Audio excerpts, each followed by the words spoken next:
그런데 그 옛 폭군에게서 벗어났다고 해서 우리가 옛날처럼 마음대로 살아도 좋다는 뜻입니까? 하나님의 자유 가운데 자유롭게 되었다고 해서 이제 무엇이든 내키는 대로 해도 좋다는 것입니까? 그렇지 않습니다. 여러분은 경험을 통해 알 것입니다. 자유로운 행위라지만 실은 자유를 파괴하는 행위들이 있다는 것을 말입니다. 가령 여러분 자신을 죄에 바쳐 보십시오. 그러면 그것으로 여러분의 자유의 행위는 끝이 납니다. 그러나 여러분 자신을 하나님의 길에 바쳐 보십시오. 그러면 그 자유는 결코 그치는 법이 없습니다. 여러분은 평생을 죄가 시키는 대로 살아왔습니다.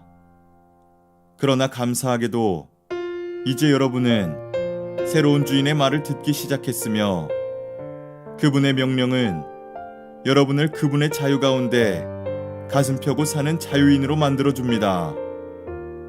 내가 이처럼 자유를 들어 말하는 것은 쉽게 우리 머릿속에 그림이 그려지기 때문입니다. 어렵지 않게 떠올릴 수 있지 않습니까?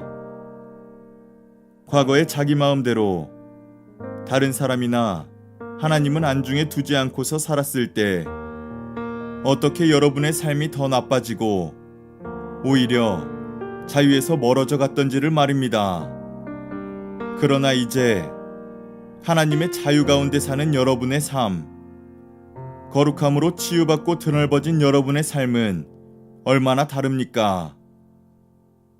과거에 하나님을 무시하며 제멋대로 살았을 때 여러분은 무엇이 바른 생각인지 무엇이 바른 행동인지는 전혀 신경 쓰지 않고 살았습니다. 그러나 과연 그런 삶을 자유로운 삶이라고 할 수 있습니까?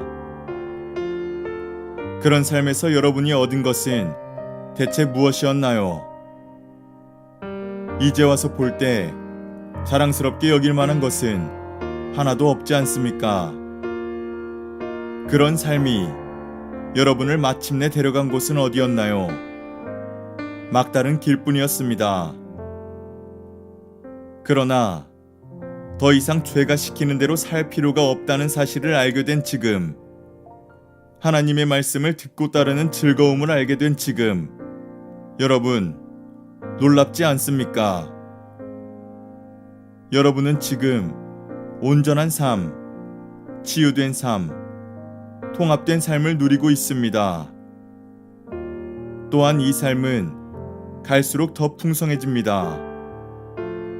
죄를 위해 평생 애써 일해 보십시오. 결국 여러분이 받게 될 연금은 죽음이 전부입니다. 그러나 하나님의 선물은 우리 주 예수께서 전해주시는 참된 삶, 영원한 삶입니다.